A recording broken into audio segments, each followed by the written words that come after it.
We have officially made it to episode 3 of the Beginner's Home Guide, and I'm so excited to do this next video.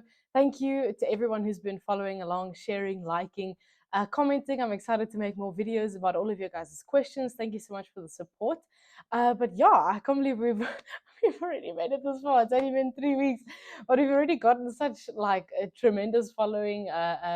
A really great support, really great engagement, and I appreciate it more than you guys know. So let's keep learning, keep growing, keep getting educated, especially for our newbies as beginners in the home buying market. Alrighty, so if you guys have been following along, you'll see that today we'll be discussing home loans, deposits, applying for a home loan, paying deposits, as well as applying for a bond when purchasing property. So if you haven't been following along, go and follow on social media. Go ahead and subscribe onto YouTube so that you can catch the full videos onto YouTube and not just shorter clips on my social media. But I'm super excited to continue with this series.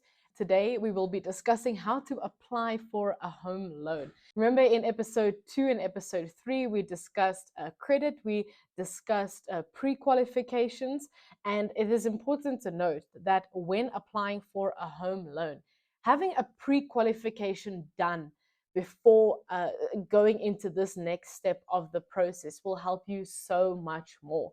And in order to apply for a home loan, like we discussed in our previous episodes, credit really assists you with this. So they look at things, the banks and the other service providers such as Better Bond, who help you to apply for these kinds of things. There's certain things that the bank will need from you when applying for a home loan.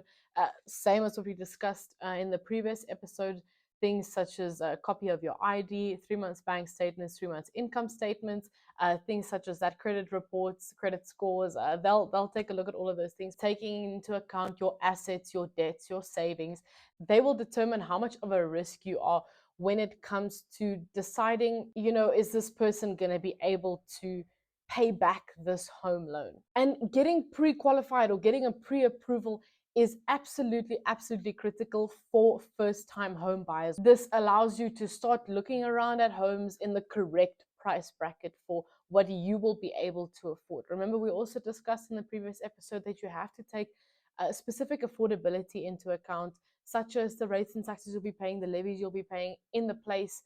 Or say now you're moving into a house or you're buying a house in a complex, in an estate, or in a complex, in an estate, which in that case will incur double levies.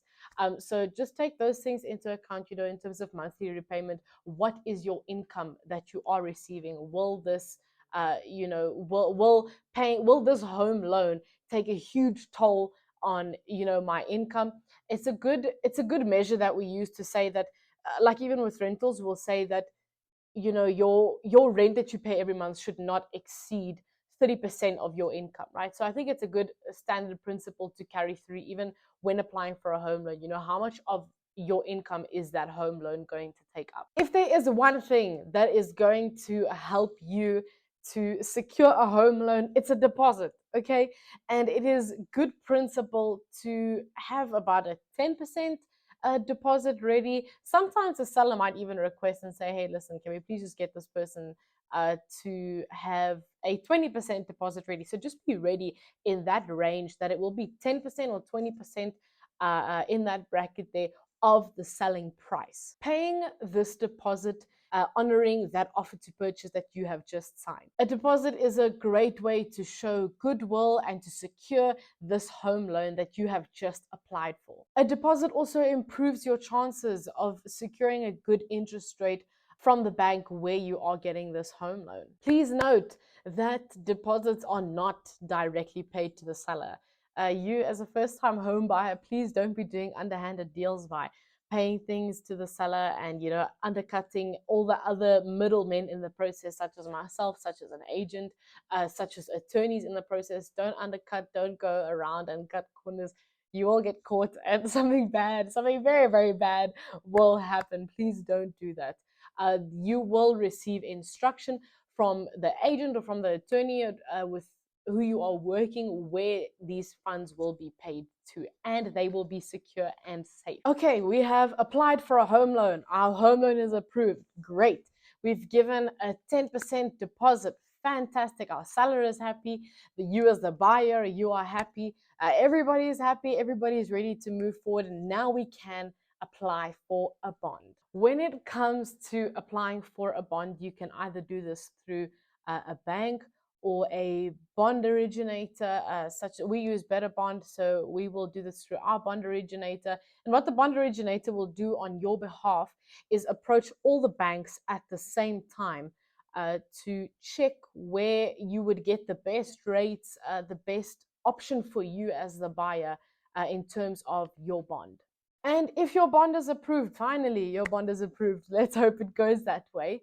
Now the attorneys will receive instruction to register your bond. And remember, we discussed in the previous episode that this registration and transfer process can take altogether up to 3 months. So this is a process in which you should not be incurring any debt. You should not be, doing funny things with your money. Make sure that in this time frame, you're working well with your money. You are paying off debt, and you are then you are still ready to be able to take on the responsibility of paying off your bond. Now we are in the long run and the long wait for your bond to be registered in your name. How exciting. You as a first-time home buyer have just gone through this a roller coaster ride, this exciting experience of becoming a first-time homeowner. And we will be discussing in the next episodes just some more details, some things that you'd need, just some tips and tricks on how to move forward. And then we will be discussing, if you are selling your home for the very first time, what do you need to do? So please stay tuned, subscribe, jump on board, comment. What you want to know, we'll definitely make some videos about that. But we are so excited to carry on with this journey with you as a first-time home buyer and also a first-time home seller.